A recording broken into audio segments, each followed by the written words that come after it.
Card remove হতে চলেছে। সেটা কেন বা কি কারণে জানো? ফ্রি ফায়ার এরকম একটা অফিসিয়াল ব্যানার খুবই তাড়াতাড়ি আমাদের গেমে অ্যাড করবে, changes in room cards next patch update. Basically এখন আমরা স্টোর থেকে কাস্টম কার্ড নিতে পারি, গিল্ড টোকেন এক্সচেঞ্জ স্টোর থেকে কাস্টম কার্ড নিতে পারি, এছাড়াও ফ্রি মিশন থেকে কাস্টম কার্ড পাই। ফ্রি ফায়ার তার আরো একটা অফিসিয়াল ব্যানারে বলছে যে আমরা শুধুমাত্র 17 তারিখ পর্যন্ত এই কাস্টম কার্ডটা পারচেজ করতে পারবো। 17 এপ্রিলের পর থেকে কাস্টম কার্ড পারচেজ করার জন্য কোথাও অ্যাভেলেবেলই থাকবে না। বাট যেই কাস্টম কার্ডগুলো তোমাদের অ্যাকাউন্টে ছিল ওই কার্ডগুলো আমরা এই OB48 আপডেটে ইউজ করতে পারবো। বাট লাস্ট কথা হচ্ছে 17 এপ্রিল পর্যন্ত তোমরা কাস্টম কার্ড পারচেজ করতে পারবা।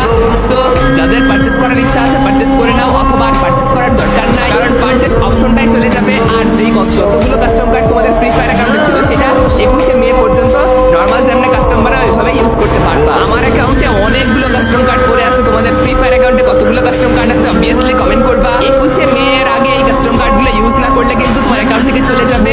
আর